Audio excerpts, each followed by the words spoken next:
दिनांक 5 सप्टेंबर 2024 वार गुरुवार। तर आपल्या प्रशालेमध्ये इयत्ता 9वी आणि 10वीच्या विद्यार्थ्यांसाठी हेल्थ केअर हा एक व्यावसायिक शिक्षण प्रोग्राम आपल्या शाळेमध्ये चालू आहे। तर त्याच्यामध्ये आपल्याला प्रात्यक्षिक हा सुद्धा एक घटक आहे। तर त्याच्यामध्ये पहिलं प्रात्यक्षिक 9वीच्या विद्यार्थ्यांसाठी झालेलं आहे। तर आता कंबाइंड मध्ये हँड वॉशिंग डेमॉन्स्ट्रेशन म्हणजे हात धुण्याच्या पद्धती हे आपण आज या ठिकाणी घेणार आहोत। आता हात धुण्याची कृती भली आपल्याला लहान वाटो, पण त्याच्यामध्ये अनेक आजारांना पळवून लावण्याची शक्ती दडलेली आहे, जे की आपल्या डोळ्याला न दिसणारे सूक्ष्म जंतू असतात, जसे की जीवाणू असेल, विषाणू असेल, परजीवी असतील, हे आपल्या डोळ्याला न दिसणारे सूक्ष्म जंतू अन्नामार्फत पाण्यामार्फत आपल्या शरीरामध्ये जातात आणि आपण हात व्यवस्थित धुत नाही। त्यामुळे हात धुण्याच्या काही पद्धती आहेत, ते आज या प्रात्यक्षिकच्या माध्यमातून या ठिकाणी तुम्हाला सांगणार आहे। तर याच्यामध्ये हात केव्हा धुवावं, तर जेवण बनवण्याच्या अगोदर जे आई आपली स्वयंपाक बनवणार आहे तिने आपले हात धुतल्याशिवाय स्वयंपाक बनवायचा नाही। आपण जेवण आता करणार आहोत, तर त्याच्या अगोदर सुद्धा तुम्हाला हात धुतलं पाहिजे आणि जेवणानंतर सुद्धा हात धुतलं पाहिजे। शौचालयात जाऊन आल्यानंतर सकाळी त्यावेळेस आपण हँड वॉशिंग करणं फार गरजेचं आहे। कुठल्याही अन्नाला आपला हात डायरेक्ट लावायचा नाही किंवा कोणत्याही अन्नपदार्थाला डायरेक्टली स्पर्श करायचा नाही। अन्न हाताळण्याच्या अगोदर सुद्धा तुम्हाला हात धुणं फार गरजेचं आहे।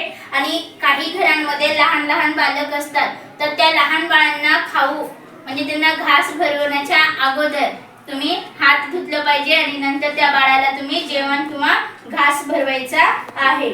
तर हे झालं जनरली, पण आपल्या हॉस्पिटल साईडला किंवा आरोग्य खात्यामध्ये केव्हा केव्हा हात धुतलं पाहिजे, तर त्याच्यामध्ये पहिला आहे रुग्ण तपासण्याच्या अगोदर, म्हणजे रुग्णाला तपासण्याच्या पूर्वी तुम्हाला हँड वॉश केलं पाहिजे। कारण रुग्ण हॉस्पिटलला केव्हा येतो, त्याला काहीतरी आजार झालेला असेल। आता फॉर एक्झाम्पल नॉर्मल सर्दी जरी असली तरी त्याच्यामध्ये व्हायरस असतो, विषाणू असतो आणि सर्दी एकापासून दुसऱ्यांपर्यंत लगेच सहजासहजी पसरते। म्हणून आपण त्या पेशंटला हाताळण्याच्या अगोदर हात धुतलं पाहिजे आणि रुग्णाला तपासल्याच्या नंतर सुद्धा हात धुतलं पाहिजे। एखाद्या रुग्णाला जखम झालेली आहे किंवा अचानक तो पडलेला आहे, रक्तस्राव होत आहे, तर आपण त्याच्यावरती मलमपट्टी करणं गरजेचं आहे। तर ते मलमपट्टी करण्या अगोदर आपल्याला हात धुतलं पाहिजे आणि मलमपट्टी केल्याच्या नंतर सुद्धा हात धुतलं पाहिजे। आणि काही वयोवृद्ध व्यक्ती असतात हॉस्पिटल साइड मध्ये, जे की दाखल झालेले असतात आणि त्यांना शौचालयापर्यंत सुद्धा जाता येत नाही, त्यावेळेस आपण जर त्यांना मदत केली शौचालयापर्यंत जाण्यासाठी, तर त्या ठिकाणी त्या आरोग्य कर्मचाऱ्याला हात धुणं फार गरजेचं आहे। त्याच सोबत एखाद्या रुग्णाचं ऑपरेशन झालेलं आहे, तर ते ऑपरेशन झाल्याच्या नंतर त्या ठिकाणी काही मलमपट्टी वगैरे केलेली असेल, तर त्या करण्याच्या अगोदर आणि केल्यानंतर सुद्धा हात धुणं गरजेचं आहे। म्हणून काही 3 गोष्टी अशा आहेत ज्या की आपल्या आरोग्यासाठी खूप फायदेशीर आहेत, जसे की हात धुणे आणि खोकला आला किंवा शिंक आली तर पटकन आपण आपल्या चेहऱ्यावरती रुमाल धरणे आणि चालत असताना कुठेही थुंकायचं नाही। ह्या 3 बाबी किंवा ह्या 3 गोष्टी फार महत्त्वाच्या आहेत, जेणेकरून आपल्याला काही आजार जसे की सर्दी झालेली आहे तर आपली सर्दी दुसऱ्यांपर्यंत होणार नाही किंवा एखाद्याचा संसर्ग इन्फेक्शन जे आहे पसरणार नाही, यासाठी या 3 सवयी फार महत्त्वाच्या आहेत। तर आता आपण आजचा हा टॉपिक आहे आपला हात धुण्याच्या पद्धती। मग आता हे हात धुण्याची पद्धत, मग ह्याच्यासाठी तुम्हाला लागणारं साहित्य काय काय पाहिजे, तर या ठिकाणी तुम्हाला स्वच्छ पाणी पाहिजे, हात धुण्यासाठी चांगला साबण म्हणा, अँटीसेप्टिक सोल्युशन म्हणा, ते असायला हवं। आणि हात धुतल्याच्या नंतर आपले हात कोरडे करण्यासाठी तुमच्याकडे स्वच्छ टॉवेल किंवा नॅपकिन किंवा टिश्यू पेपर असेल तरी आपण त्या ठिकाणी हात आपले कोरडे करू शकतो।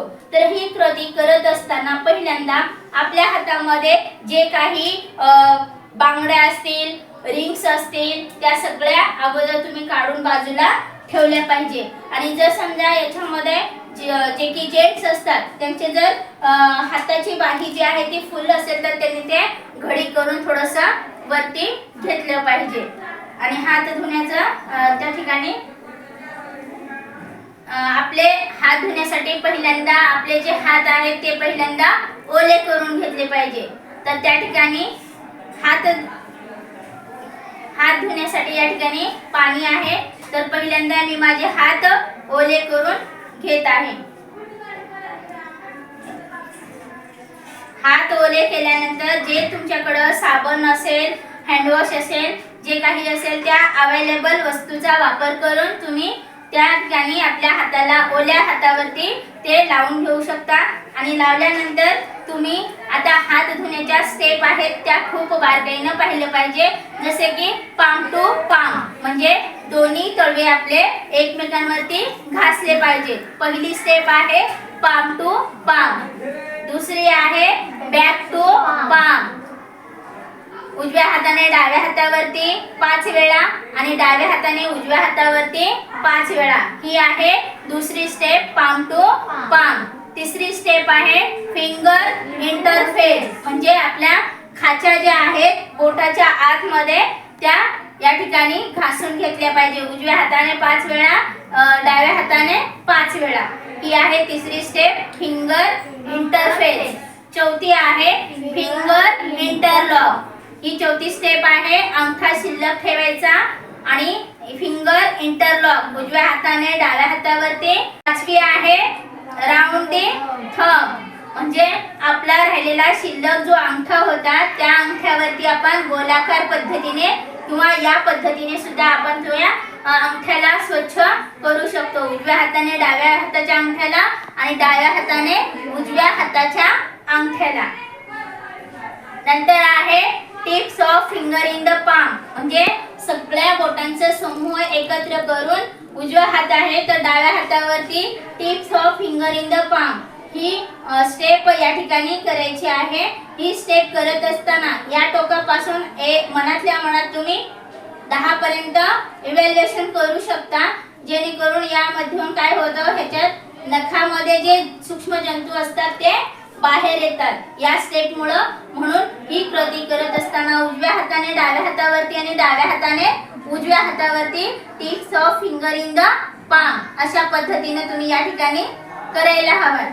देन नेक्स्ट आहे रिस्ट जॉईंट जे की आपले मनगट आहेत ते गोलाकार पद्धतीमध्ये उजव्या हाताने डाव्या हाताला 5 वेळा आणि डाव्या हाताने उजव्या हाताला 5 वेळा अशा पद्धतीने स्टेप बाय स्टेप तुम्ही हँड वॉश केला पाहिजे.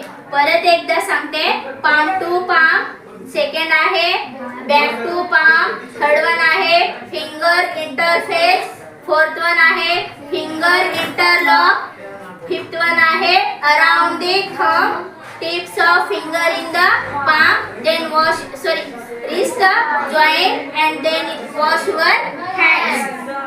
तर अशा पद्धतीने आपण या ठिकाणी स्टेप बाय स्टेप हात धुवू शकतो. आणि हात धुतल्याच्या नंतर आपल्याकडे स्वच्छ टॉवेल, रुमाल वगैरे असेल तर आपण व्यवस्थितरित्या आपले हात कोरडे करून घेऊ शकतो. अन्यथा जर आपल्याकडे टॉवेल, टिश्यू पेपर, नॅपकिन काहीच जर उपलब्ध नसेल तर 1-2 मिनिट आपले हात सूर्यप्रकाशाकडे या स्थितीमध्ये धरून ठेवायचे जोपर्यंत आपले हात कोरडे होत नाही तोपर्यंत. तर अशा प्रकारे आहे हँड वॉशिंग डेमॉन्स्ट्रेशन प्रॅक्टिकल.